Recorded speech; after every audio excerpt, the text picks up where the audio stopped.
The emergency room at St. Vincent's was chaos incarnate that Tuesday night. 3 ambulances had arrived within minutes of each other, and I was running on my 5th cup of coffee in sheer willpower. As a trauma nurse, I'd seen every kind of wound the city could inflict on a human body, but nothing prepared me for the man they wheeled through those doors at 11:47 p.m. He was unconscious, blood soaking through an expensive suit that probably cost more than my monthly rent. Gunshot wound to the shoulder, another grazing his ribs. But it wasn't the injuries that made my breath catch, it was the way the 6 men who'd brought him in moved like predators, their eyes scanning every corner, hands hovering near concealed weapons.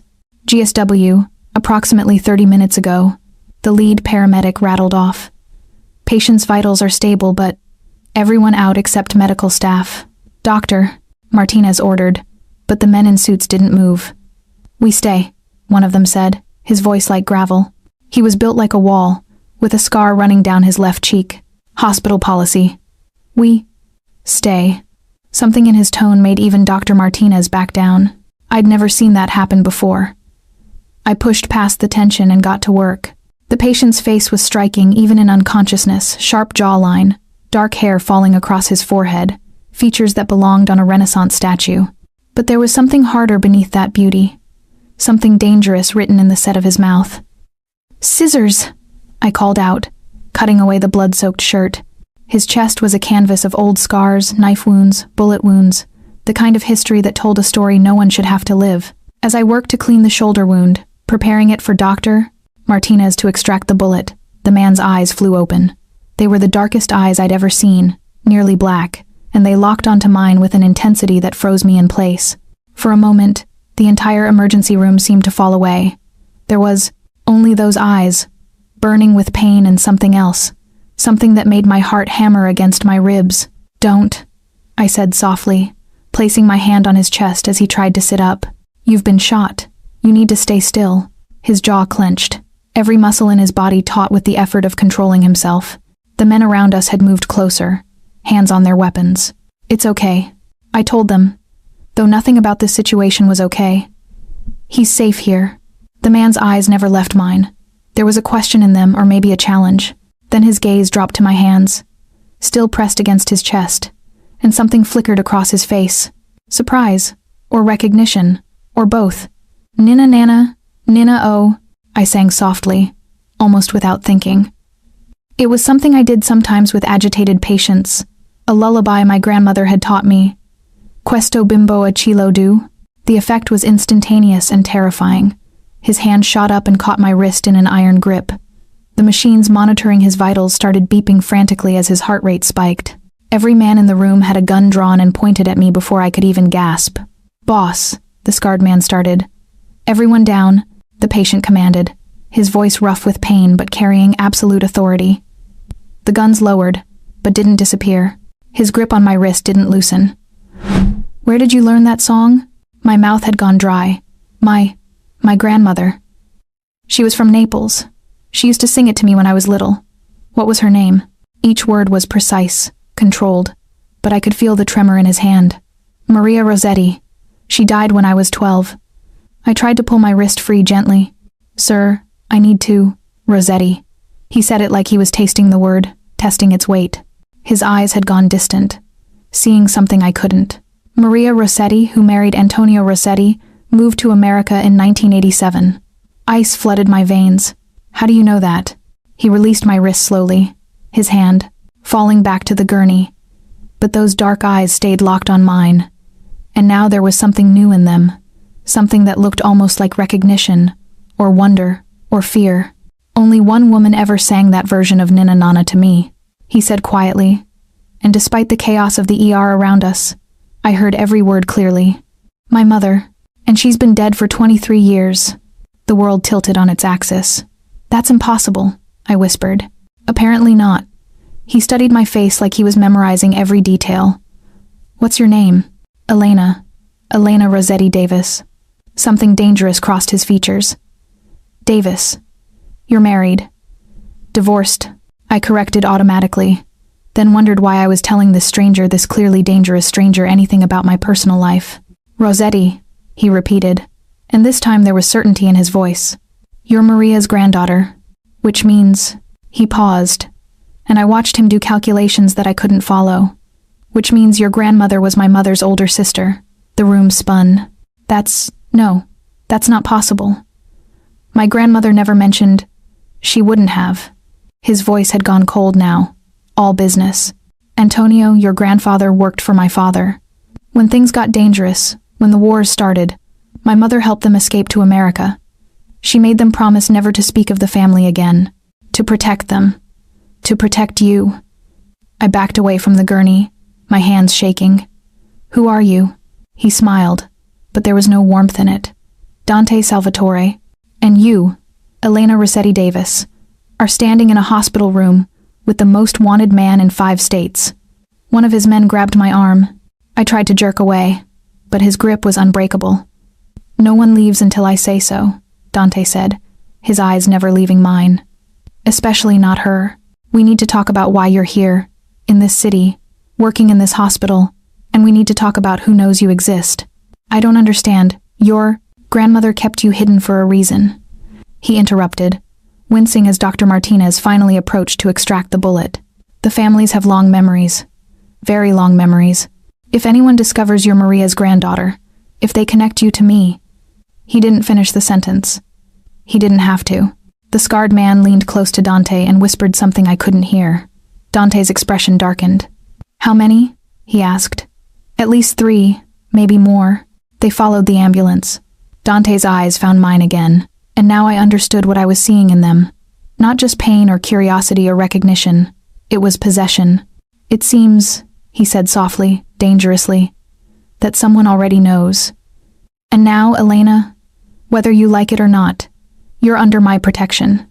Because if I don't take you with me tonight, you won't survive until morning. As if on cue, the lights in the emergency room flickered and died. In the darkness, I heard the sound of gunfire echoing through the hospital halls. The emergency generators kicked in, bathing everything in an eerie red glow. Somewhere down the corridor, someone was screaming. The gunfire grew louder, closer. Dante was off the gurney before anyone could stop him, moving with lethal grace despite the bullet still lodged in his shoulder. Blood soaked through the bandages I'd just applied, but he didn't seem to notice. One of his men handed him a gun, black, sleek, deadly. Get her out, Dante commanded. Back exit, now. The scarred man, I later learned his name was Marco, grabbed my arm again. This time I fought. I have patience. You have 30 seconds before this hospital becomes a war zone, Marco growled. Move, doctor. Martinez, I started, but she was already being hustled away by hospital security, along with the other staff members. Everyone was evacuating, the building's alarm system finally catching up to reality. Except me. I was being pulled in the opposite direction. Wait! I yanked against Marco's grip, my nursing instinct screaming. There are people in those rooms who can't move themselves. My men are already getting them out. Dante's voice came from behind me. I turned to find him right there, so close I could feel the heat radiating from his body. His face was pale from blood loss, but his eyes were sharp, focused, absolutely in control. Everyone will be evacuated. I give you my word. The word of a criminal? The words came out before I could stop them. His lips curved into something that wasn't quite a smile. The word of a man who knows what it's like to watch innocent people die. I won't let that happen here. But you... He reached out, his fingers brushing my cheek with surprising gentleness. You, I won't let out of my sight. More gunfire, closer now. I could hear men shouting in Italian, the words too fast for me to catch. Boss, we need to move. Marco was at the back exit, holding it open. Beyond him, I could see 2 black SUVs, engines running. Dante's hand closed around mine. His palm was rough, calloused, burning hot. Trust me, he said. Just for tonight. Trust me. I should have run, should have screamed, fought, done anything but what I did next. I let him pull me toward the exit. The night air hit me like a slap, cold, sharp, real. The parking lot was chaos. Hospital staff and patients streamed out of every exit while Dante's men formed a protective circle around us. More men emerged from the darkness, and for a terrifying moment I couldn't tell friend from foe. Then I saw the muzzle flash. Dante moved faster than should have been possible for an injured man. One moment I was standing upright. The next I was on the ground with his body covering mine. The sound of gunfire deafening above us. I felt the impact of bullets hitting flesh, heard his sharp intake of breath. "No," I gasped, but he was already moving again, hauling me to my feet. In the car, now. Marco had the SUV door open. Dante shoved me inside with barely controlled violence, climbing in after me. The driver hit the gas before the door was even closed. Through the tinted windows, I watched Street Vincent's recede into the distance. Sirens wailed. Police cars screamed past us, going the opposite direction. And I was trapped in a vehicle with armed men, racing toward an unknown destination. I rounded on Dante, who was slumped against the leather seat, breathing hard. Fresh blood bloomed across his chest. "You were shot again," I said, my nursing training overriding my fear. "Let me see. Later. Now." I wasn't asking. I grabbed his shirt and pulled it aside, ignoring his sharp intake of breath. The wound was high on his chest, dangerously close to his collarbone. The bullet had gone clean through, but he was bleeding too much. "Marco, I need clean cloth, water if you have it, and a first aid kit." "Elena," Dante started. "Shut up. You saved my life back there. The least I can do is keep you from bleeding out in the back of your own car." Something shifted in his expression. Surprise, respect, amusement. "Bossy. I'm a trauma nurse. It's my job." My hands were already working, applying pressure to the wound. This close. I could smell him gunpowder and expensive cologne, and underneath it all, something purely male that made my pulse quicken despite everything. Marco handed me supplies. I worked in silence, hyper-aware of Dante's gaze on my face. His men watched too, but differently, like they were reassessing me, calculating my worth. "Where are we going?" I asked, tying off the makeshift bandage. "Somewhere safe." "That's not an answer. It's the only one you're getting tonight." His hand covered mine, stopping my movements. "You understand what happened back there, don't you? Those men weren't there for me. Well, they were, but they would have left the hospital staff alone. Instead, they tried to breach the ER. They were coming for you." My blood ran cold. "You don't know that. I know exactly that." His thumb traced circles on my wrist, right over my racing pulse. "Someone found out about you. Someone who remembers Maria Rossetti and her sister Sophia. Someone who knows that family ties mean something in my world, even after death. But my grandmother left all this behind. Your grandmother was the sister of Sofia Salvatore, wife of the most powerful Mafia boss in New York. My mother." His voice was quiet, but there was steel underneath. "That blood doesn't wash away, Elena. It doesn't matter how far you run or how long you hide. Once they know you exist, you're a target, or a weapon, or both." The SUV turned down a narrow street, then another. We were leaving the city, heading into the hills where old mansions sprawled across acres of carefully maintained grounds. "You can't keep me prisoner," I said, but my voice lacked conviction. "I'm not keeping you prisoner. I'm keeping you alive." He leaned closer, and I could see the pain etched in the lines around his eyes, the way his jaw clenched with each breath. But his focus never wavered. "Tomorrow, we'll figure out who leaked your identity. We'll find them and eliminate the threat. But tonight you stay under my roof, under my protection, where I can guarantee no one will touch you. And if I refuse?" His smile was sharp enough to cut. "Then you'll die, probably within the next 24 hours. And I'll have failed the one promise I made to my mother before she died, to protect her sister's bloodline if I ever found them." The SUV pulled through enormous iron gates. Beyond them stretched a estate that looked like it had been transplanted from Italy, all stone and terraces and gardens that probably cost more to maintain than I made in a year. "Welcome to my home," Dante said as the car rolled to a stop. "I hope you like it, because until this is over, you're not leaving." He opened the door and stepped out, swaying slightly. Then he turned back to me, extending his hand like a dark prince offering a poisoned apple.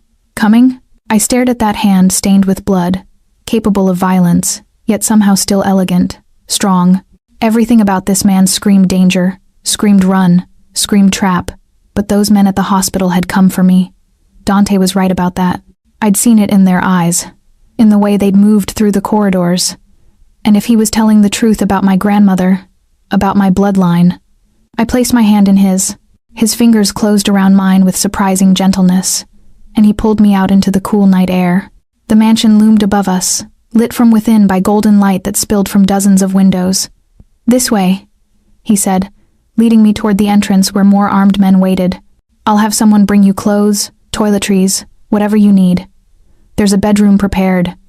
"I need to treat that wound properly," I interrupted. "You've been shot 3 times tonight. You need antibiotics, proper bandaging, rest.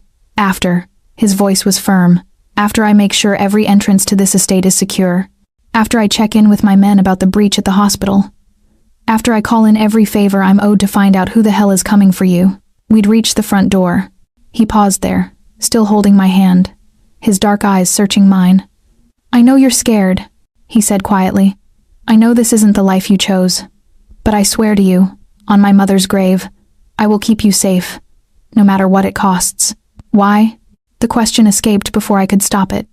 "You don't know me. We're barely related. Why would you risk everything because you sang my mother's song?" The rawness in his voice made my chest ache. "Because when you touched me, for just a moment, I remembered what it felt like to have someone care whether I lived or died. Not because I'm the boss, not because I'm useful, but because I'm human." He released my hand and pushed open the door. "And because," he added so softly I almost didn't hear, "you have her eyes, my mother's eyes, and I've been haunted by them for 23 years. Inside, the mansion was even more impressive. Marble floors, soaring ceilings, artwork that belonged in museums, but I barely noticed any of it. All I could see was Dante's back as he walked away from me, blood still seeping through his clothes, calling out orders to men who materialized from the shadows. A woman appeared at my elbow, older, elegant, with kind eyes. "I'm Rosa," she said in accented English. "The housekeeper. I'll show you to your room." I should have followed her. Should have gratefully accepted the escape, the distance from the dangerous man who'd just turned my world inside out. Instead, I called out, "Dante."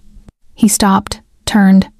"After you're done securing the estate," I said, lifting my chin, "come find me. I'm not letting you sleep until I've properly treated those wounds. Boss's orders are not." For the first time since I'd met him, Dante Salvatore smiled a real smile. And God help me, it was beautiful. The bedroom Rosa showed me to was larger than my entire apartment. Floor-to-ceiling windows overlooked the gardens, now silvered by moonlight. The bed could have slept 4 people comfortably, dressed in linens that probably cost more than my car. "There are clothes in the closet," Rosa said, opening doors to reveal an array of women's clothing in various sizes, "and toiletries in the bathroom. If you need anything else." "Who do these belong to?" I interrupted, running my fingers over a silk blouse. Rosa's expression didn't change. "Mr. Salvatore keeps guest accommodations prepared." "For women?" I didn't say. "For the women he brings here." The thought sent an unwelcome spike of something through my chest. Not jealousy, I had no right to that emotion, but something uncomfortably close to it. "Thank you," I told Rosa. "I'll be fine." After she left, I stood in the middle of that palatial room and tried to process everything that had happened. 6 hours ago, I'd been drinking bad coffee and complaining about the ER's understaffing. Now I was in a Mafia boss's mansion, wearing clothes meant for his conquests, waiting for him to let me treat his gunshot wounds. My phone buzzed. I'd forgotten I even had it. 3 missed calls from my roommate, Sarah. 7 texts asking if I was okay, if I'd heard about the shooting at the hospital, if I needed her to come get me. My fingers hovered over the keyboard. What could I possibly say? "I'm fine. Just being held captive by the Mafia? Don't worry. I'm apparently related to some dead mob boss's wife?" A knock on the door made me jump. "Come in," I called, expecting Rosa. Dante entered instead. He'd changed into clean clothes, dark slacks, and a white shirt left partially unbuttoned. The bandages I'd applied in the car were visible beneath the fabric, already soaked through with blood. His hair was wet, like he'd attempted a shower. He moved carefully, each step measured. "You look terrible," I said. "You look terrified." He closed the door behind him. "Rosa said you wanted to treat my wounds. I said you needed proper medical attention. There's a difference. Is there?" He moved closer, and I caught that scent again, now mixed with soap and clean linen. "Because right now, it feels like the same thing." I gestured to the bed. "Sit, and take off your shirt." His eyebrow arched. "Bossy," he said again, but there was warmth in it now. "I prefer competent." I grabbed the first aid supplies Rosa had left on the dresser. "Shirt, off." Now. He obeyed, unbuttoning slowly. Each inch of revealed skin showed more scars. A roadmap of violence survived. When the shirt fell away completely, I had to force myself to focus on the medical aspects, and not on the raw masculine beauty of his form. "How long have you been in this life?" I asked, cleaning the shoulder wound first. "I was born into it." His voice was steady despite what had to be excruciating pain. "My father was Antonio Salvatore. You've probably heard the name." I had. Even sheltered as I'd been, even trying to live a normal life, I'd heard stories. Antonio Salvatore, the man who'd controlled the eastern seaboard's underworld for 20 years. Brutal, brilliant, and dead for over a decade. "He was killed when I was 22, Dante continued. "His enemies thought that was the end of the Salvatore Empire. They thought wrong." I applied antiseptic, noting how he didn't even flinch. "And your mother?" His jaw tightened. "She died when I was 15. Cancer. My father." He paused. "My father was never the same after. He became harder, colder, more violent." "I'm sorry." The words felt inadequate. "Are you?" He caught my wrist gently. "Your grandmother left to escape this world. She knew what it was, what it does to people. And yet here you are, tending to the wounds of the very thing she ran from." I met his eyes. "I'm a nurse. I don't get to choose who needs help. Even when that person is a killer?" The bluntness of it stole my breath. "Have you? Killed?" His smile was bitter. "More times than I can count. Some deserved it. Some were just in the way. I should have recoiled. Should have run. Instead, I kept working, applying fresh bandages with steady hands. My grandmother used to tell me stories," I said quietly. "Before she died, when I was too young to understand. About a beautiful woman named Sophia, who married a prince. That's how she described your father, a prince. She never told me it was a Mafia prince. Never told me Sophia was her sister. She was protecting you. From you? From all of this." His free hand gestured to encompass everything. The mansion, the guards, the life. "She knew that once you entered this world, you could never truly leave it. Look at me, I've tried. 3 times. I've tried to walk away. And every time, something pulls me back. The blood, the loyalty, the duty." I moved to the chest wound, the one he'd gotten covering me. The bullet had gone, through cleanly, but the exit wound was worse. "This needs stitches." "Do you know how to—" "I'm an ER nurse. I've stitched everything from knife wounds to shark bites." I threaded the needle Rosa had provided. "This is going to hurt. Everything hurts." But he was looking at me, not at the wound. "Tell me about your life, Elena. The one my mother's sister built for you." I worked as I talked, threading sutures through his skin with practiced precision. I told him about growing up in a quiet suburb, about my grandmother's Italian cooking and broken English, about studying nursing because I wanted to help people, about a brief marriage to a man who wanted a decorative wife, not a partner, and the divorce that had left me relieved more than heartbroken. "No children?" he asked. "No, thank God. It would have made leaving harder." I tied off the last stitch. "What about you? Wife? Kids? Army of illegitimate heirs?" His laugh was unexpected, genuine. "No, I've never married. Never wanted to put someone in that position, always waiting for the phone call that I'm dead, always wondering if I'll come home. Lonely," I murmured. "Necessary." He caught my hand again as I reached for the bandages. "Elena, look at me." I did. Those dark eyes were intense, searching, seeing too much. "The men who came for you tonight?" he said. "They work for Vincent Russo. Do you know that name?" I shook my head. "He controls the northern territories. He and my father had a truce, but it was always fragile. When my father died, Vincent thought he could absorb our operations. I proved him wrong. Now he looks for any weakness, any angle of attack." His thumb traced my palm. "Your existence is a weakness, or it was meant to be. How did he find out about me?" "That's what we're going to discover. But Elena," his grip tightened slightly. Once we eliminate that threat, you'll have a choice. I can set you up somewhere safe, somewhere far away. New identity, new life. You'd be free of all this, or you stay, under my protection, part of my family." His voice dropped lower. "Part of my life." My heart was racing. Why would I choose that? Maybe you wouldn't. Maybe you'd be smart and run. He pulled me closer, until I was standing between his legs, trapped by his presence. But I hope you don't. Because when you sang that song, when you touched me, I felt something I thought had died with my mother. Hope, maybe, or humanity, or just the memory of what it felt like to have someone care. Dante, I know it's too fast. I know you're scared and confused and probably think I'm insane.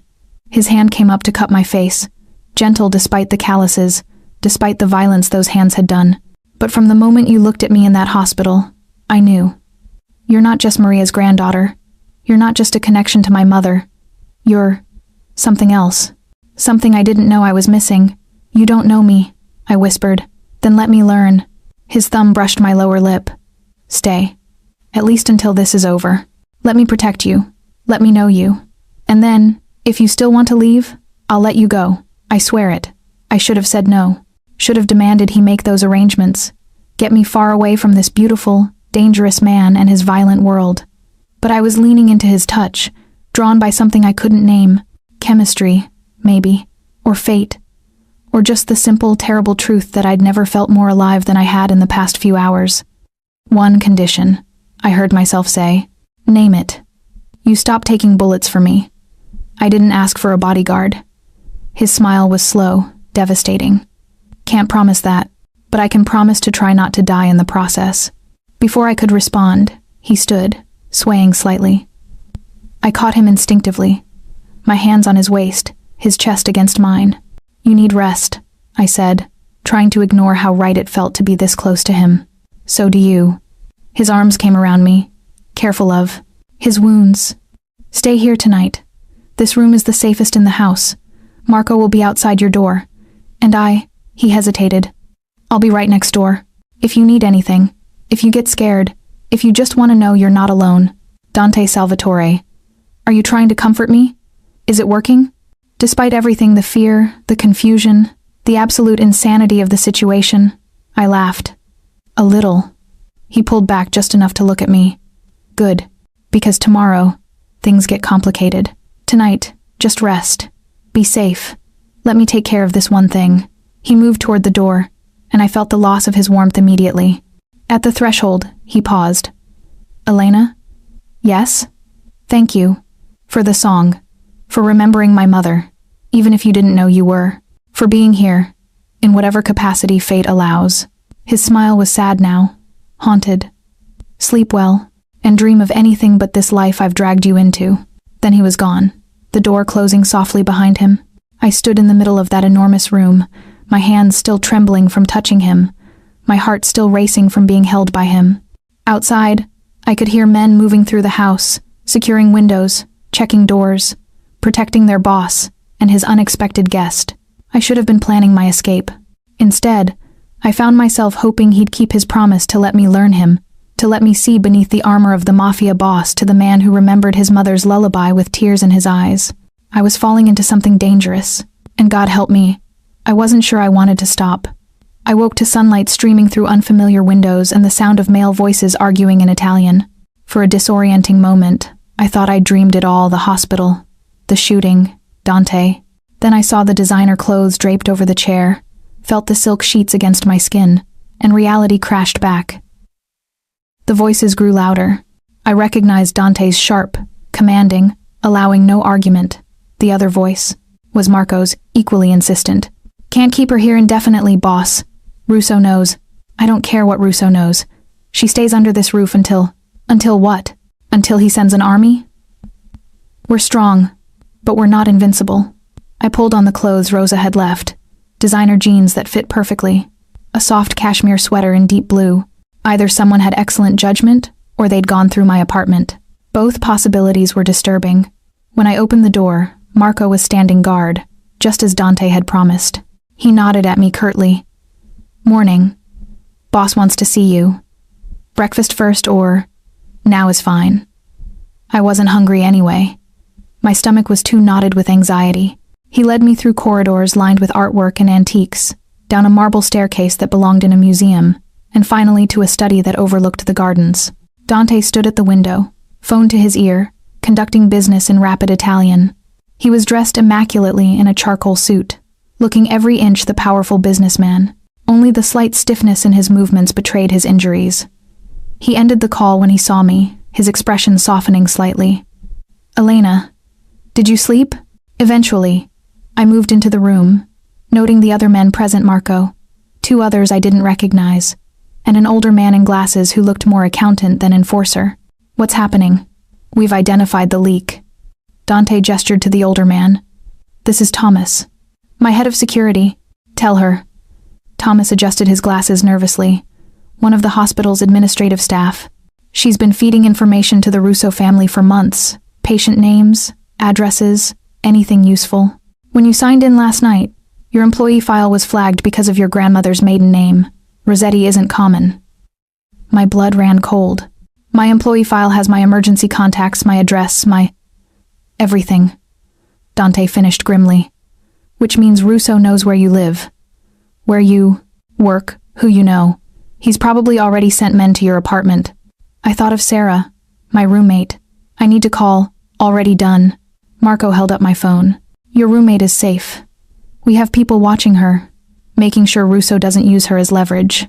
But you can't contact her directly. Not yet." "You went through my phone?" "For your protection," Dante said, but there was no apology in his voice.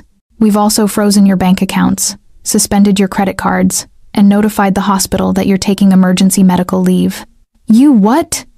I stared at him, anger rising. "You can't just..." "I can, and I did. Because you're not just some random woman anymore, Elena. You're my blood. The families know that now. They know that hurting you hurts me. And some of them..." His jaw clenched. "Some of them would do it just for the pleasure of watching me bleed. So I'm bait. Your family." He moved closer, his presence filling the space between us. "There's a difference." "Is there?" "Because from where I'm standing, it feels like I've been kidnapped, had my life dismantled, and turned into a prisoner." Thomas and the other men shifted uncomfortably. Marco's hand moved toward his gun. But Dante just smiled, cold and sharp. "You want to leave? Door's there. Walk out. See how far you get before Russo's men find you." He leaned against the desk, arms crossed. "Or stay here, where you're protected, where we can figure out how to end this without you dying in the process. Your choice. Some choice. It's the only one you have." We stared at each other, tension crackling between us. Then Thomas cleared his throat. "There's more, boss. The woman at the hospital, Maria Chen. We've questioned her.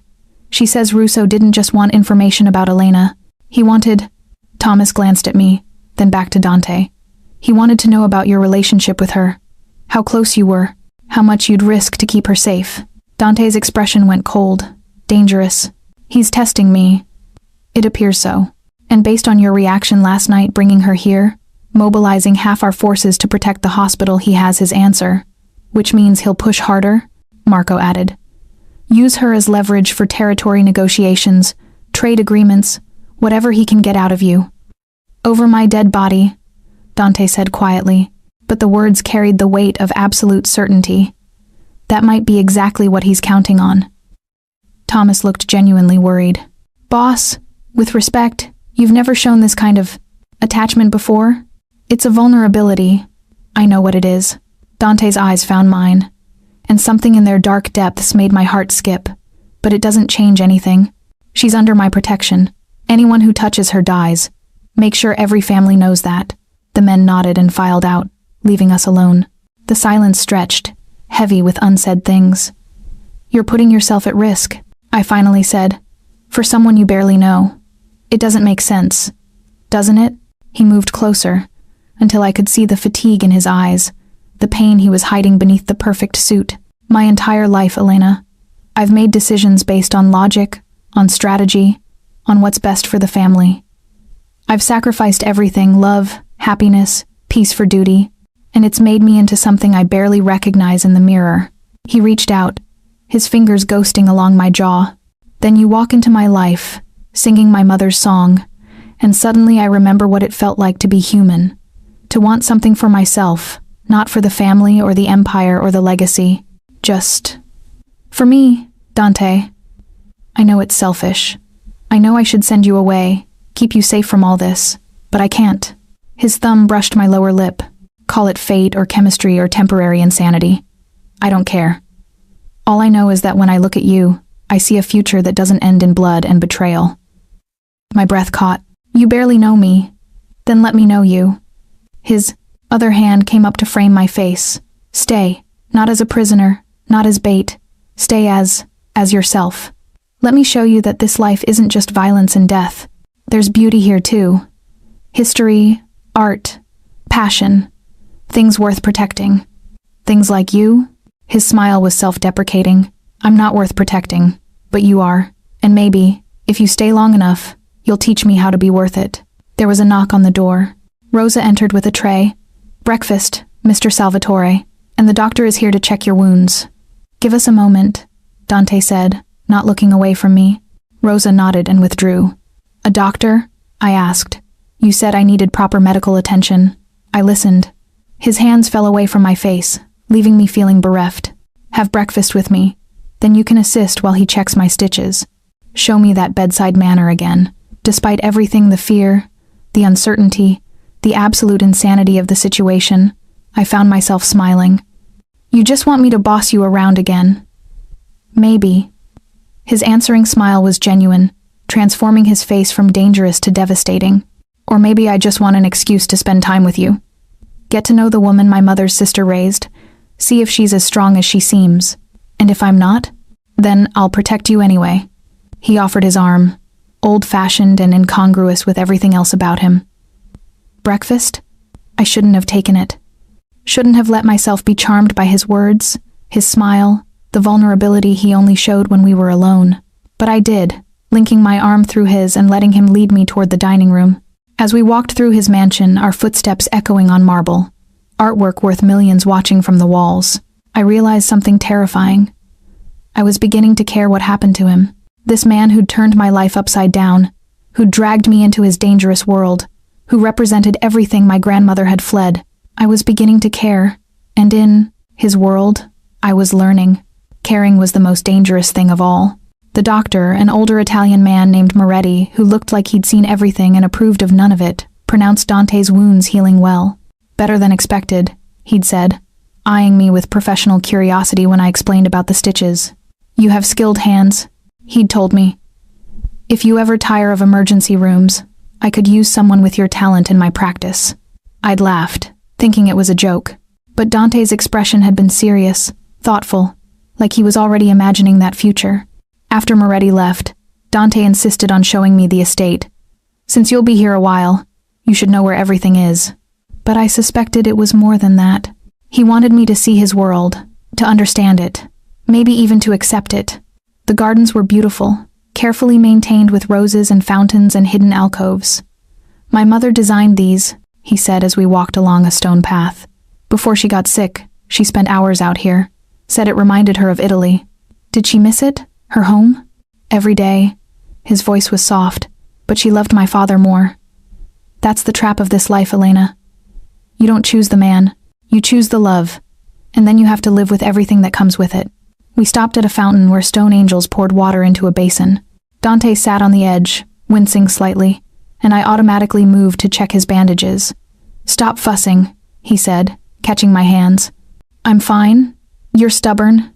So are you. He didn't release my hands. Tell me something. Last night, when you sang that song, did you remember your grandmother singing it?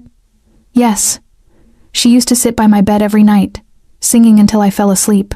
Even after I was too old for lullabies, she'd do it. I smiled at the memory.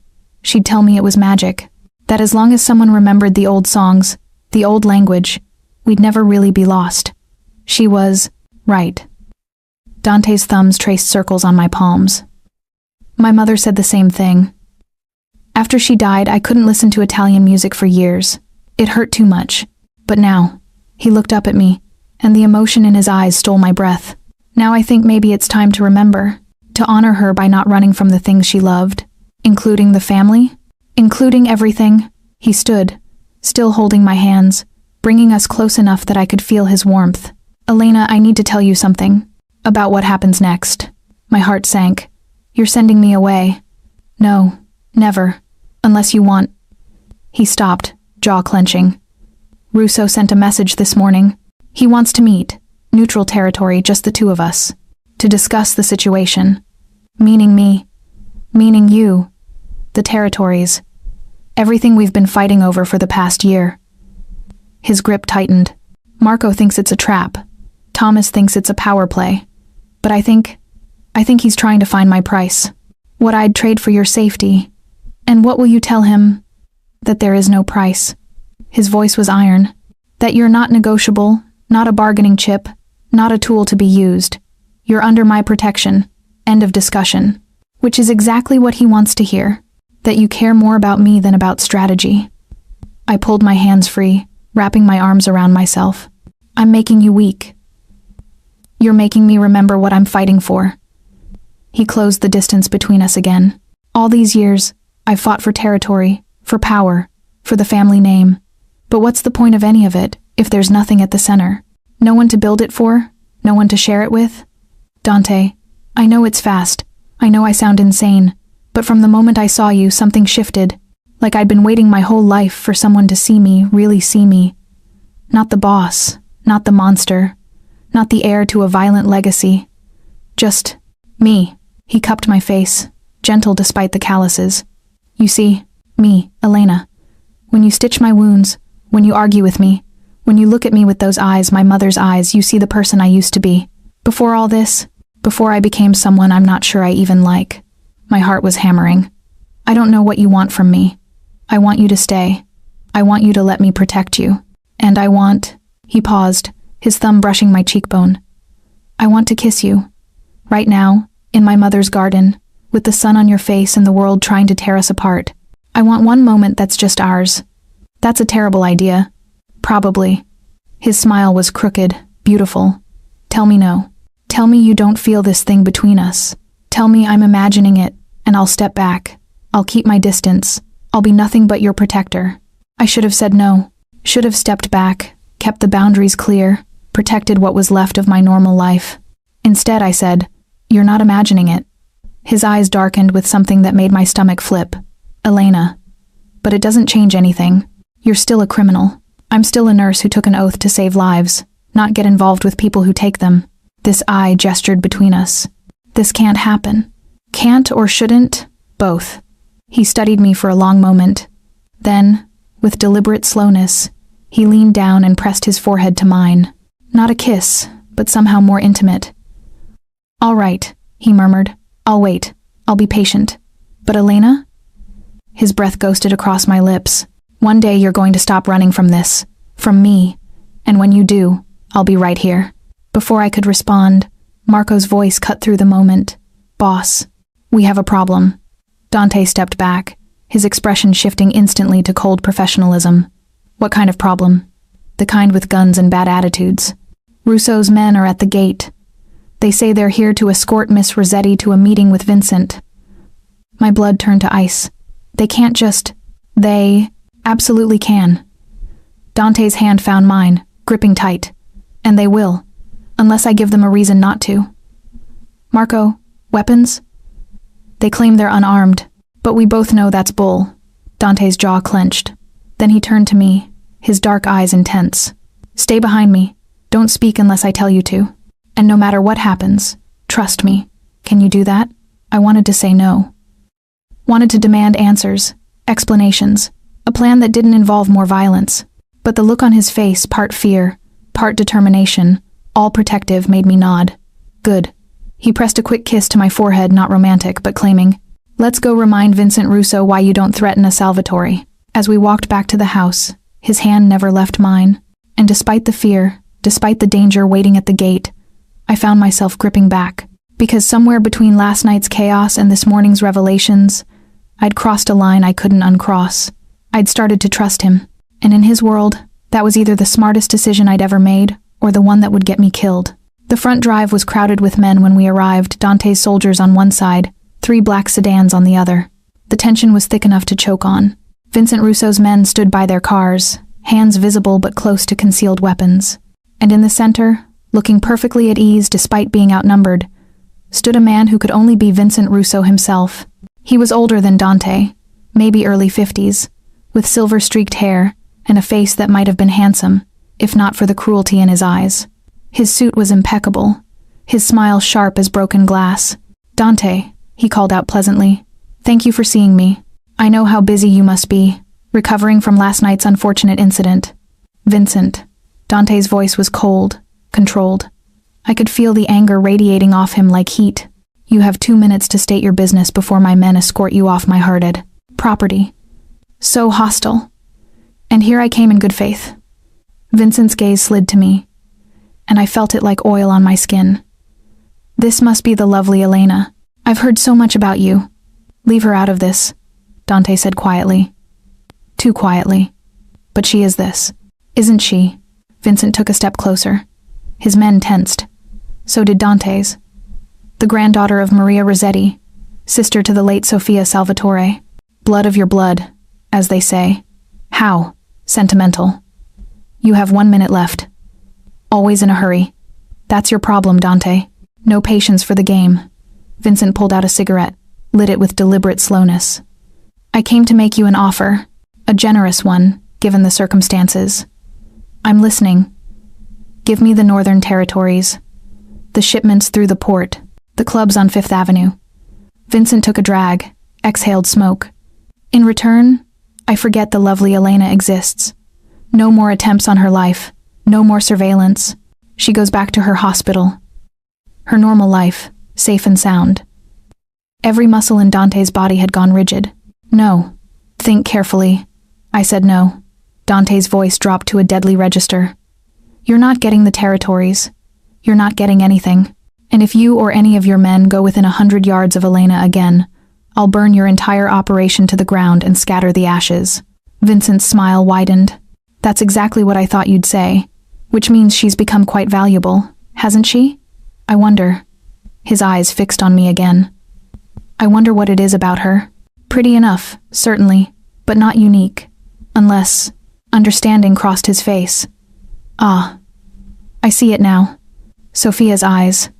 Your mother's eyes. How poetic. We're done here." Dante took a step forward, putting himself between Vincent and me. "Get off my property. One more thing." Vincent flicked his cigarette aside. "Since you're unwilling to be reasonable, I should inform you that the other families have been asking questions. About your sudden weakness. Your attachment. Some of them wonder if you're still fit to lead. If perhaps the Salvatore name needs new blood." The threat was clear. Vincent wasn't just after territory, he was positioning for a coup. Dante laughed, cold and utterly without humor. "Let them wonder. Let them talk. And then let them remember what happened to the last people who questioned my authority. That was before you had a weakness. Elena isn't a weakness." Dante's hand found mine, gripped it tight. "She's a reminder of why I fight, what I'm building, and anyone who tries to use her against me will learn exactly how far I'm willing to go to protect what's mine." The possessiveness in those last words should have bothered me, should have made me bristle, pull away, assert my independence. Instead, it made me feel safe. Vincent's expression hardened. "Very well. But understand this, Dante. You've made your position clear. And in doing so, you've painted a target on her back that won't disappear just because you want it to.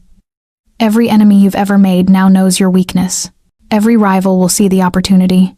You think you're protecting her, but all you've done is sign her death warrant. Then I guess I'll just have to kill anyone who tries to execute it." Dante's smile was terrifying. "Starting with you, if necessary."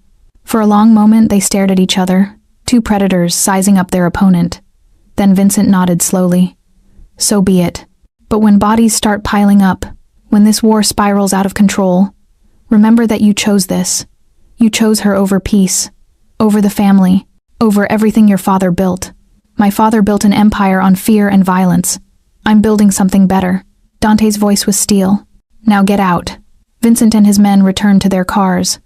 But before he climbed in, Vincent turned back one last time. "She'll die because of you, Dante. Remember that. When the bullets start flying, when the blood starts flowing, remember that you did this. You brought her into this world. You made her a target. And when she's dead and she will die, it'll be your fault." The cars pulled away, leaving only the echo of that threat hanging in the air. For a moment, no one moved. Then Dante turned to Marco. "Double the guards. No one in or out without my approval. And get Thomas. I want to know every property Russo owns, every asset, every weakness. We're going to remind him why crossing a Salvatore is a death sentence. Boss, Marco started. Do it. Now. The men scattered, leaving us alone in the driveway. Dante still held my hand, his grip almost painful. You should have let me go, I said quietly. He turned to me, and the emotion in his eyes nearly broke me. Fury and fear, and something that looked dangerously like love. Never. Not for territory, not for peace, not for anything in this world. He pulled me close, his arms coming around me with desperate strength. He's right about one thing. I've put you in more danger by keeping you here. But I can't, Elena. I can't let you go. Not now. Not when I've just found. He stopped, jaw clenching. Found what? I whispered. Something worth fighting for. His forehead pressed to mine. Someone worth fighting for. Even if it makes me selfish. Even if it makes me weak. I don't care. You're not weak. Then why am I terrified? His hands framed my face. I've faced down killers, survived assassination attempts, built an empire from blood and violence. But the thought of losing you, of failing to protect you, absolutely terrifies me. My heart was pounding. Dante, I know. Too fast, too much, too everything. But it's the truth. His thumb brushed my lower lip. And I'm done lying to myself about what this is. About what you are to me. What am I? Everything, he breathed. Everything I didn't know I needed. Then he kissed me. It wasn't gentle or tentative. It was desperate, claiming, a brand that marked me as his in a way words never could. His hands, tangled in my hair, pulling me closer. His body pressed against mine, all heat and hard muscle and barely controlled violence. I should have pushed him away. Should have remembered all the reasons this was a terrible idea. Instead, I kissed him back. My hands fisted in his shirt, pulling him closer despite the wounds I knew I was aggravating. He tasted like coffee and danger and something uniquely him that made my head spin. When his teeth grazed my lower lip, I gasped. And he took advantage, deepening the kiss until I couldn't breathe, couldn't think, could only feel. When we finally broke apart, we were both breathing hard. His dark eyes were nearly black with desire, his lips swollen from my kisses. That, he said roughly, was a very bad idea. Terrible, I agreed, but I didn't let go of his shirt. We should go inside. Before I do something even more stupid. Like what? His smile was wicked. Like carry you up to my bedroom and make you forget every reason you think this won't work. Heat flooded through me. Dante. I know. Too much. He stepped back, though it clearly cost him. But Elena, understand this. That kiss? That was me claiming you. In my world, that means something. It means you're under my protection, yes. But it also means... He paused, his expression going serious. It means I'm all in. No matter what comes next, no matter how dangerous it gets, I'm fighting for you, for this, for us. There is no us. There can't be. Can't there? He took my hand, pressed it to his chest where his heart was racing. Tell me you didn't feel that. Tell me this is one-sided. That I'm imagining the way you look at me, the way you respond when I touch you. Tell me, and I'll back off. I'll keep my distance. I'll be nothing but your protector. I wanted to lie. Wanted to protect both of us from what this could become. But I couldn't. I felt it, I whispered. His smile was triumphant, devastating. Then let me prove to you that this can work. That we can. Work. Give me time, Elena. Let me show you that this life isn't just violence and death. There's beauty here too. Passion. Love. All the things my mother found with my father before it all went wrong. And if it goes wrong for us too, then at least we'll have had this. He pulled me close again, gentler this time. These moments, these kisses, the feeling of being alive and human and connected to something bigger than ourselves. I rested my head against his chest, listening to his heartbeat. You're very persuasive when you want to be. I'm motivated. His lips pressed to the top of my head. Come on. Let's go inside. I need to plan how we're going to survive what I just started.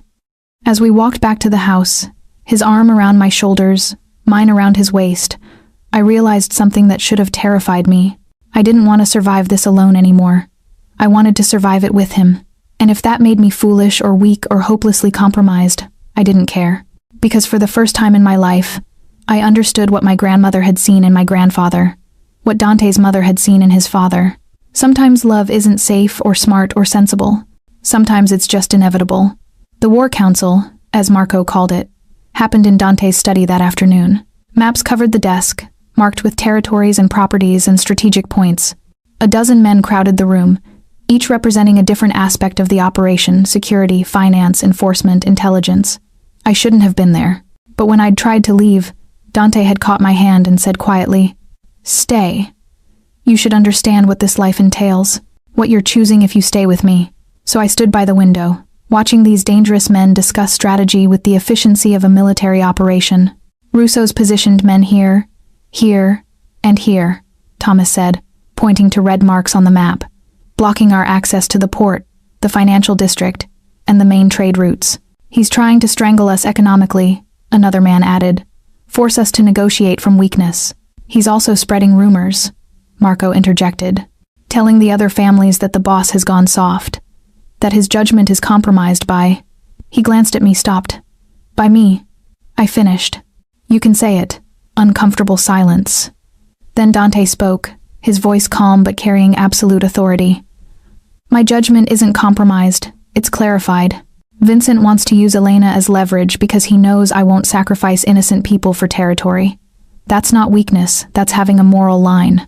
Something my father lost before he died." He looked around the room. "Any of you who think protecting her makes me weak, leave now. I'll accept your resignation without repercussions."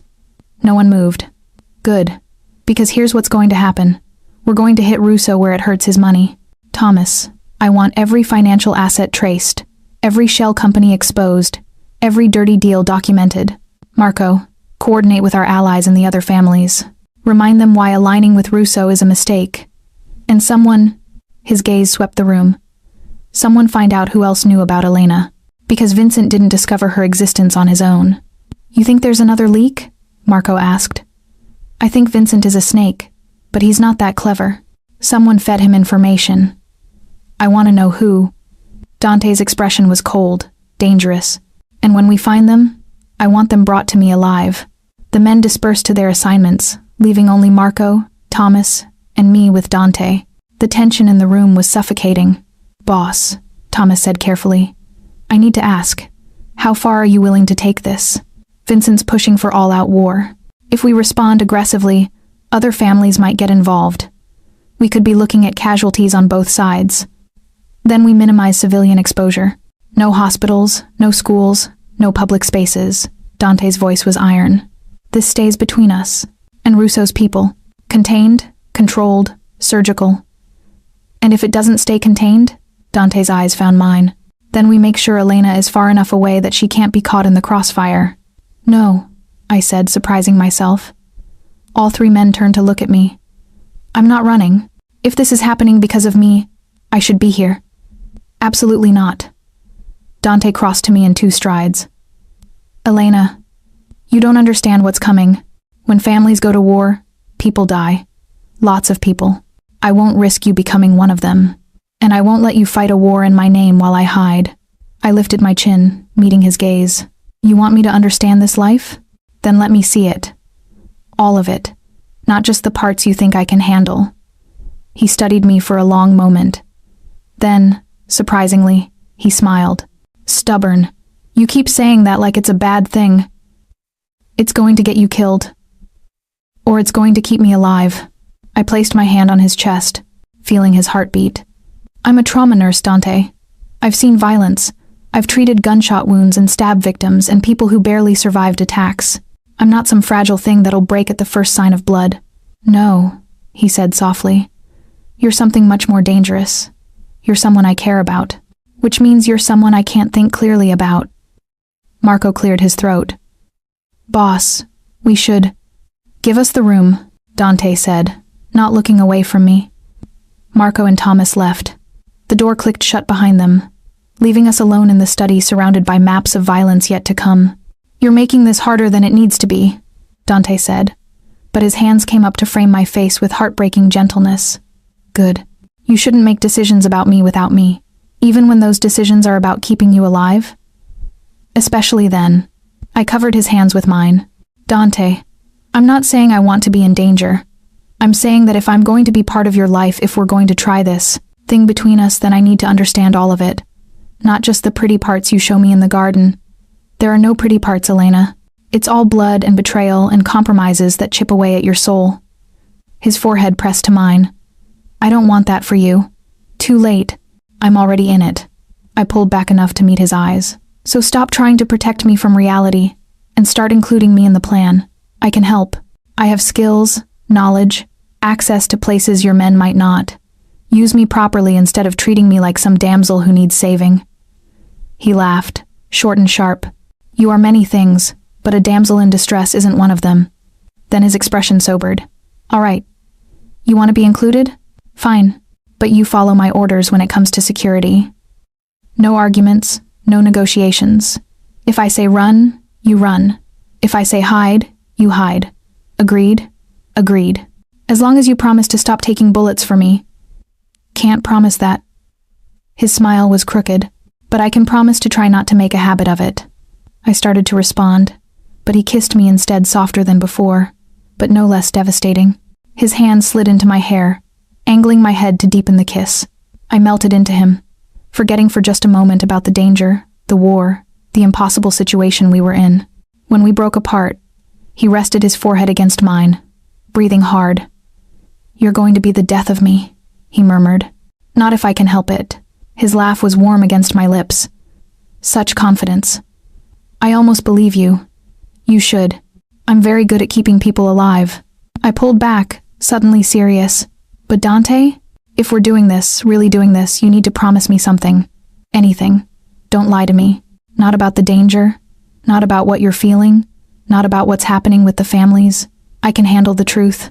What I can't handle is being kept in the dark, and then finding out later that you were protecting me from things I should have known. He studied me for a long moment, then nodded slowly. All right, no lies. Even when the truth is ugly. Especially when the truth is ugly. Deal. He pressed a quick kiss to my forehead. Now, since you're determined to be involved, let me show you something. He led me to the desk, pointing to one of the maps. These are our territories. Everything in blue. The red is Russo's. The areas where we overlap are contested places. Both families have interests. Places where violence has already started. I studied the map, noting the concentration of red marks near the docks, the financial district, residential areas. He's targeting civilian areas on purpose. Yes, to draw me out, make me react emotionally instead of strategically. Dante's jaw clenched. He knows I won't let innocents get caught in the crossfire. It's why my father thought I was weak. I have lines I won't cross. That's not weakness. Try telling that to the men who see compassion as liability. His hand covered mine on the weak desk. Elena, I need you to understand something. What I am, what I do, it's not noble or heroic. I've hurt people, killed people, made choices that keep me awake at night. The only reason I'm not a monster is that I still care when I do those things. But that caring, it's getting harder to hold on to. Then let me help you hold on to it. I laced my fingers through his. You keep saying I remind you of your humanity, so let me do that. Let me be the person who reminds you why you fight, why you care, why you're different from men like Russo. He looked at our joined hands, and something vulnerable crossed his face. You make it sound simple. Maybe it is. Maybe love is the simple part, and we're the ones making it complicated. His head snapped up. Love? I froze, realizing what I'd said. I didn't mean that is. I wasn't saying, Elena. He turned to face me fully, both hands coming up to frame my face. Say it again. It's too soon. We barely know each other. I shouldn't have. Say it again, he repeated, and there was such naked hope in his eyes that my breath caught. I think I'm falling in love with you, I whispered. I don't know how or why, or if I'm just confused by the danger and the intensity. But when I'm with you, I feel alive, like I'm exactly where I'm supposed to be, even though it terrifies me. His kiss was answer enough, desperate, claiming, full of promises neither of us knew if we could keep. When he finally pulled back, his eyes were bright with emotion. I fell in love with you the moment you sang my mother's song, he said roughly. I didn't know it then, didn't understand what that feeling was. But now I know. You're not just protecting me from becoming a monster, Elena.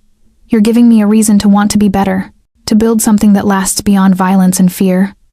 Dante, I love you, he said, and the words were both declaration and vow. I love you, and I'm going to keep you safe, and somehow we're going to survive this. Together. I wanted to believe him, wanted to trust that love could be enough to overcome bullets and betrayal and the violent world trying to tear us apart. But even as I kissed him back, even as I let myself sink into the promise of his words, I couldn't shake the memory of Vincent Russo's threat. "She'll die because of you, Dante. Remember that." And deep down, in a place I didn't want to acknowledge, I wondered if he might be right. The attack came at midnight. I woke to the sound of gunfire and shouting. For a disorienting moment, I thought I was back at the hospital, that the shooting had followed me home. Then I remembered I was in Dante's mansion, in the safest room in the house, behind doors that were supposed to be impenetrable, the doors that were now splintering under the impact of something heavy. I grabbed my phone, but there was no signal. They'd jammed communications. I ran to the window, but armed men surrounded the estate.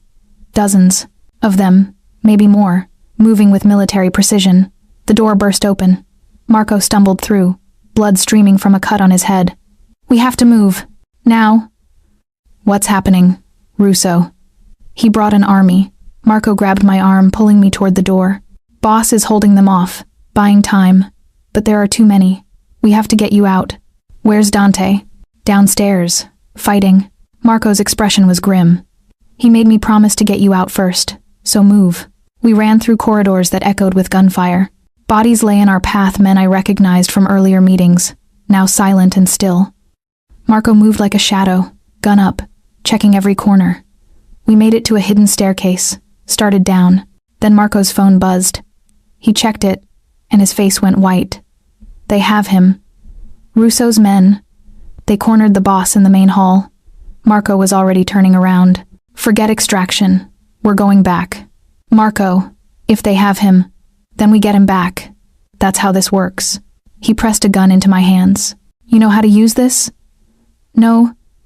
"Safety off, point, pull trigger. Don't think. Just shoot if anyone gets close." He started back up the stairs. "Stay behind me." We ran back through the house, following the sounds of violence. My heart hammered against my ribs, the gun heavy and foreign in my hands. Every instinct screamed at me to run, to hide, to survive. But Dante was in danger, and I'd promised to be more than just someone he protected. The main hall was chaos.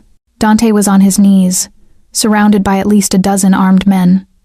Blood dripped from a cut above his eye, his suit torn and stained. But his eyes were still defiant, still burning with that fierce intelligence I'd come to know. Vincent Russo stood over him, gun pressed to Dante's head. "There she is," Vincent called when he saw me. "Right on cue." "So predictable, Dante. I knew if we took you, she'd come running." Marco's grip on my arm tightened, holding me back. "Let him." "Go," I said, trying to keep my voice steady. "No, I don't think I will." Vincent's smile was cruel. "See, I've been thinking about our earlier conversation, about weakness and leverage, and what a man will sacrifice for love. And I realized something. I don't need to kill you to destroy him. I just need to make him watch." He turned the gun toward me. Everything happened at once. Dante surged to his feet, slamming into Vincent. The gun went off, the bullet going wild. Marco shoved me behind a pillar as return fire erupted. Men were shouting, falling, the air thick with gunpowder and death. I lost sight of Dante in the chaos. Then I heard his voice, raw and desperate. "Elena, run," but I couldn't, because Vincent had grabbed one of his men's weapons and was aiming it directly at Dante's back while Dante fought off two other attackers. The gun in my hand felt impossibly heavy. I'd never shot anyone, never even held a weapon before tonight. The thought of taking a life, of crossing that line, made me sick. But Vincent's finger was on the trigger, and Dante was going to die. I raised the gun, turned off the safety the way Marco had shown me, aimed at Vincent's center mass like they do in movies, and fired. The recoil nearly knocked me over. The sound was deafening, but the bullet found its mark, hitting Vincent's shoulder, spinning him around, making him drop the weapon. He stared at me in shock. "You shot me." "Yes," I said, and I was shaking so hard I could barely hold the gun. "And I'll do it again if you don't leave now." For a moment, everything froze. Vincent's men, Dante's men, everyone just staring at me, at the nurse who'd just shot one of the most powerful crime bosses in the state. Then Marco was shouting orders, and Dante's men were rallying, and Vincent's forces were pulling back, dragging their wounded boss with them. Within minutes, It was over. Vincent's men retreated, leaving bodies and blood and destruction in their wake. The mansion that had seemed so impenetrable was in ruins, windows shattered, walls pockmarked with bullet holes, furniture destroyed. And in the middle of it all, Dante turned to face me. He was covered in blood, most of it not his own. His eyes were wild, dangerous, barely controlled. He looked every inch the monster people claimed he was. Then he saw the gun in my hands, still smoking, saw me shaking so hard I could barely stand. In 2 strides he was there, pulling the weapon from my grip, wrapping me in his arms so tightly I could barely breathe. "You shot him," he said into my hair. "You shot Vincent Russo." "I couldn't let him kill you. Elena." His voice broke. "Elena, you shouldn't have, you can't. I love you," I said, because it was the only thing that made sense anymore. "I love you, and I'm not letting you die. I don't care what I have to do. I don't care what lines I have to cross. You're not dying on me." He pulled back, framing my face with hands that shook. "Do you understand what you just did? Vincent won't forgive this. His pride won't let him. You've made yourself a target. I was already a target. Not like this. Before, you were leverage. Now you're an enemy. Now you're—" He stopped, jaw clenching. "Now you're someone who's proven she's willing to kill for me. That changes everything." Good. And I meant it. Despite the shaking, despite the nausea, despite everything inside me screaming that I'd just crossed a line I could never uncross. Let it change. I'm done pretending I can stay on the sidelines. I'm done acting like I'm just some innocent bystander in your world. I'm in this, Dante.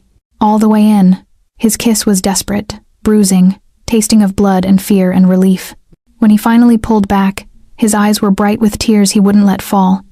"I love you," he said. "God help us both. I love you." "So what do we do now?" He looked around at the destruction, at his men regrouping, at the bodies being carried out. Then his expression hardened into something cold and absolute. "Now?" His smile was sharp enough to cut. "Now we finish this. No more half measures. No more trying to minimize casualties. Russo came into my home, threatened my woman, tried to kill me in front of her. That requires an answer." "What kind of answer?" He pulled out his phone, started making calls. The kind that reminds every family why the Salvatore name inspires fear. The kind that ensures no one ever threatens you again. As I watched him coordinate his response, watched the dangerous mob boss emerge fully from behind the gentleness he showed only me, I finally understood what my grandmother had been protecting me from. Not the violence, not the danger, but the seduction of it. The way power and protection and passion could blur together until you couldn't tell where love ended and possession began. I'd crossed a line tonight, shot a man, declared myself part of this world, and the most terrifying part? I didn't regret it. Because when I'd seen that gun aimed at Dante, when I'd imagined a world without him in it, something inside me had simply decided. I was keeping him, no matter what it cost, no matter what I had to become, even if it meant becoming the very thing I'd once sworn never to be. "We need to leave," Marco said, approaching us. "They'll regroup and come back. This house isn't safe anymore." Agreed. Dante's arm came around my shoulders. "Elena, we're going to one of my secondary properties. More secure, more defendable. You'll be safe there." "Where are you going?" "To have a conversation with the other family heads.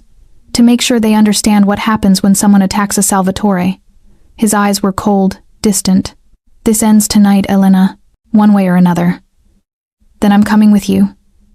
"Absolutely not." I shot Vincent Russo. I met his gaze steadily. "That means I'm part of this war now, whether you like it or not. So either you take me with you, or I find my own way there. Your choice." He stared at me for a long moment. Then, surprisingly, he laughed short and sharp and without much humor. "God, you're magnificent when you're stubborn." His kiss was quick, hard. "All right, you come with me, but you stay in the car, you stay out of sight, and if anything goes wrong, you run. Understood?" "Understood." As we left the ruined mansion, surrounded by armed men, I caught a glimpse of my reflection in a shard of broken mirror. I barely recognized the woman staring back, blood-spattered, wild-eyed, holding tight to a criminal's hand. But alive. So alive. And for better or worse, exactly where I'd chosen to be. The meeting happened in a neutral location, an old warehouse by the docks that had been used for family conferences for decades. 5 families controlled this city, and representatives from 4 of them had answered Dante's summons. Only Russo's seat remained empty. I waited in the car as promised, watching through tinted windows as Dante entered the building surrounded by his men. Marco stood guard by my door, expression grim. "This is where it gets decided," he said quietly. "Whether they back him or side with Russo. Whether this stays contained or explodes into all-out war. What do you think will happen?" Marco's smile was sharp. "I think they're about to remember why Dante Salvatore is the most dangerous man in this city, and why you don't cross him twice." Inside, I could see shapes moving past windows. Shadows and silhouettes engaged in what I assumed was intense negotiation. Then the gunfire started. "Get down!" Marco yanked open the car door, pushing me to the floorboard just as bullets shattered the windshield. All around us, men were shouting, taking cover, returning fire. Vincent Russo had come after all, with an army. "Stay here," Marco ordered. Then he was gone, joining the fight. I stayed down for maybe 30 seconds. Then I heard Dante's voice, shouting orders, and I couldn't do it anymore. Couldn't hide while he fought. Couldn't be the damsel when he needed support. I grabbed the gun Marco had given me earlier and slipped out of the car. The warehouse was chaos. Russo's men had surrounded the building, trying to trap the families inside. But Dante had anticipated this. His forces were already in position, cutting off escape routes, turning the trap back on Vincent. I moved along the shadows, staying low, heading toward where I'd last heard Dante's voice. Then I saw him. He was magnificent and terrifying, moving through the violence like it was choreographed, every shot precise, every movement calculated. This was the mob boss I'd only glimpsed before, the predator beneath the gentle touches and vulnerable confessions. And he was winning. Vincent's men were falling back, outmatched and outmaneuvered. The other family heads were joining Dante's side, their combined forces overwhelming. Within minutes, it was clear this wasn't a battle anymore. It was an execution. Vincent Russo himself was cornered, bleeding from multiple wounds. His remaining men dead or fled. He stood alone against Dante and the heads of 4 other families. "It's over, Vincent," Dante said, and his voice carried across the warehouse. "You lost. You think this ends it?" Vincent spat blood. "There will always be someone willing to challenge you. Someone who sees that weakness." He pointed at where I'd emerged from the shadows, unable to hide any longer. "That woman you love more than power. Someone will use her against you. If not me, then the next man, and the next. She'll be your downfall, Salvatore." Dante didn't even look at me. His gun never wavered from Vincent's heart. "Then let them try. And let them end up like you." "What happens now?" one of the other family heads asked. "We can't have open war in the streets. It's bad for business." "No war," Dante agreed. "Just justice." Vincent broke the rules. He attacked a protected family member, violated neutral territory, threatened the peace we've all maintained. The penalty for that is clear. Vincent laughed, the sound bitter and broken. "So you'll kill me? Make an example. Think that'll stop anyone?" "No." Dante's smile was cold. "But it'll remind them what happens when you cross a line, when you threaten the people I love." Finally, he glanced at me. Just for a moment. But in that look, I saw everything: love and fear and deadly promise. "Elena, go back to the car." "Dante, please." Just that one word, but it held so much. "Please, don't watch this." I understood then what he was trying to protect me from. Not the violence I'd already seen that, participated in it. But this, the cold calculation, the execution, the moment when he stopped being the man I loved and became fully the thing his world demanded. "No," I said quietly. "If you're doing this because of me, then I should be here." Something flickered across his face. Surprise, respect, and deep, abiding love. Then he nodded once. "Vincent Russo," he said formally, "by unanimous vote of the assembled families, you are found guilty of violating the peace, attacking protected blood, and attempting to destabilize the balance we've maintained for 3 generations. The sentence is death." "Wait." Vincent tried, but Dante's gun was already rising. I closed my eyes at the last moment. But I heard the shot, heard the sound of a body falling, heard the finality of justice done in a world with its own brutal rules. When I opened them again, Dante was holstering his weapon, already moving on to logistics with the other families. Vincent Russo's body lay still, Another casualty in a war older than any of us. And I realized something that should have horrified me but somehow didn't. I'd known this was coming. Had known Dante would kill Vincent for threatening me. And I hadn't tried to stop him. Because in this world, justice wasn't about courts and lawyers and appeals.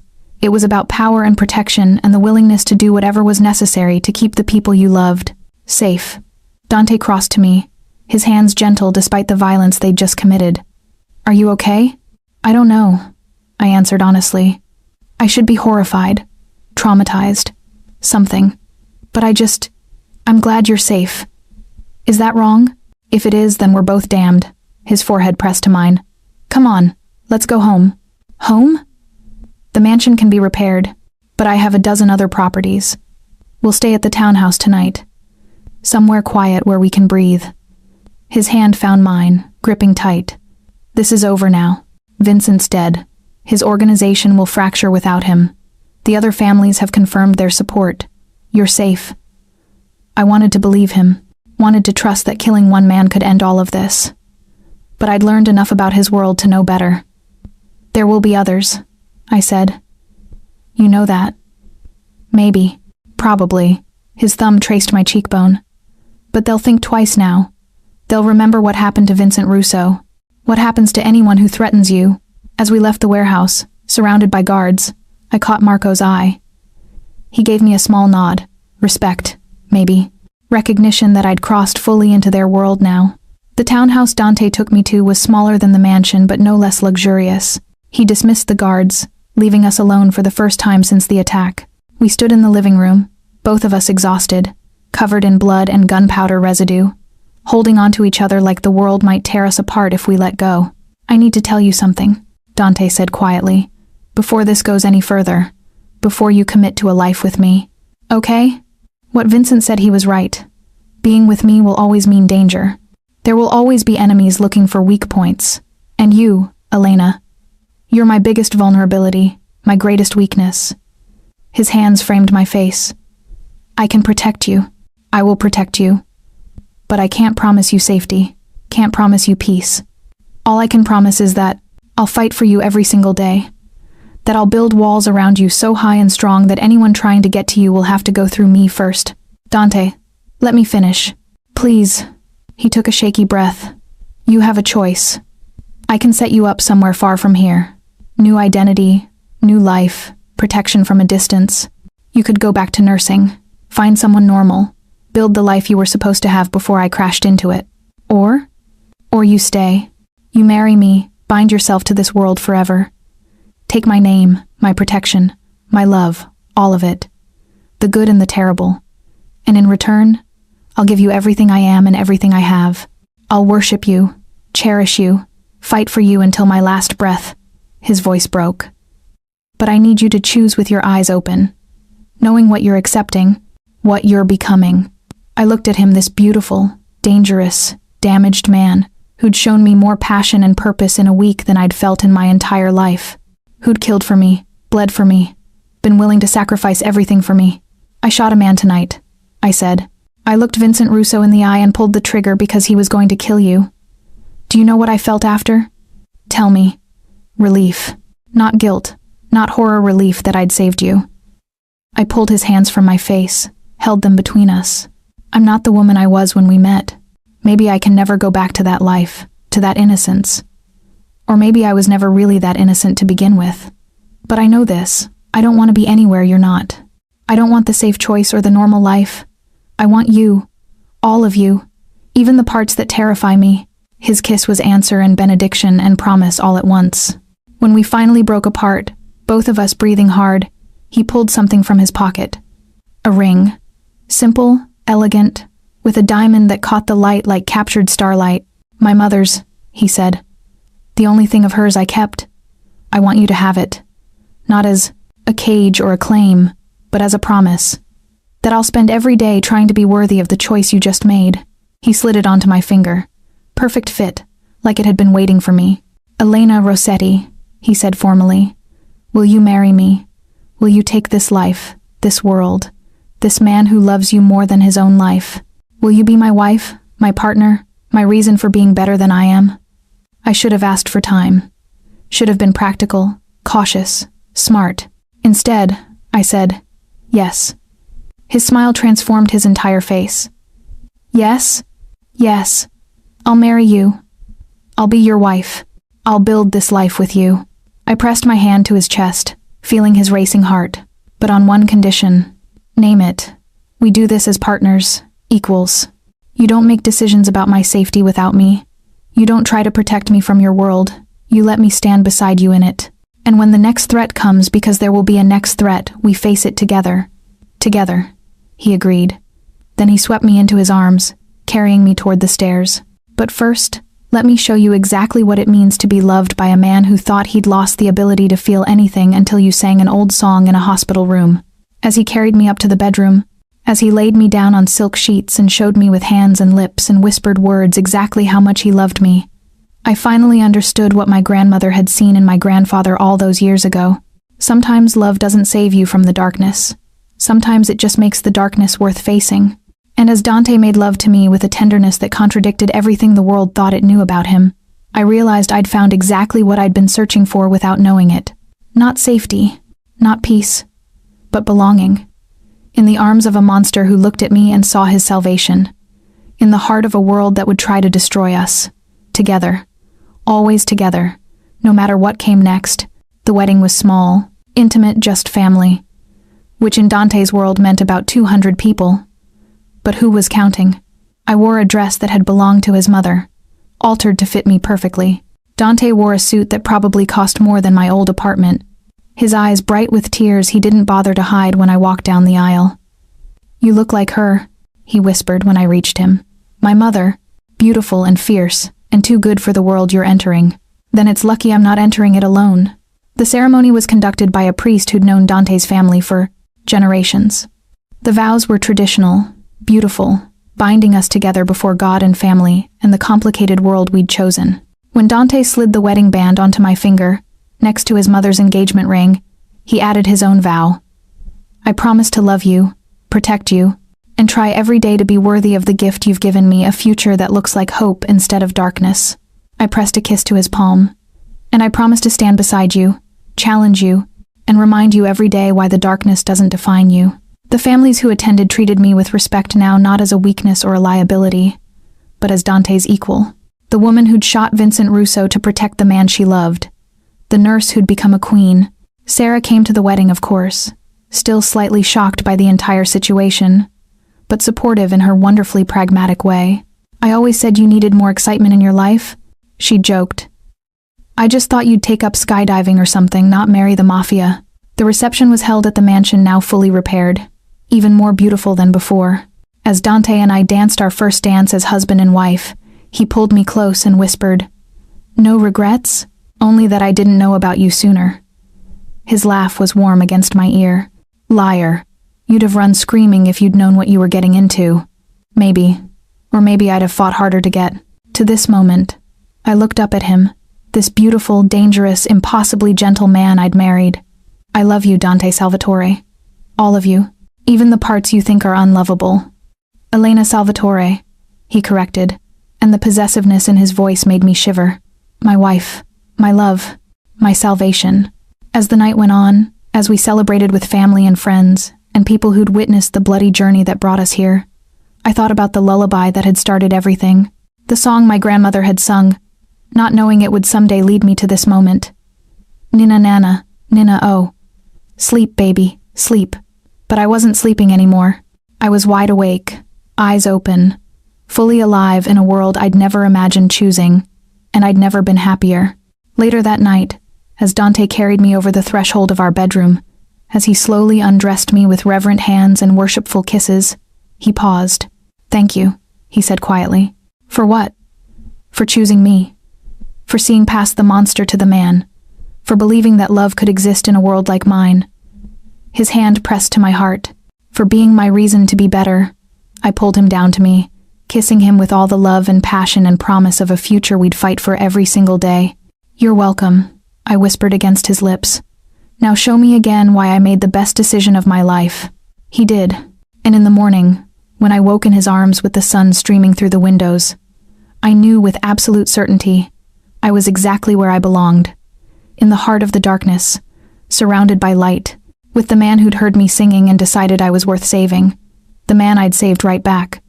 My husband, my love, my Dante, forever.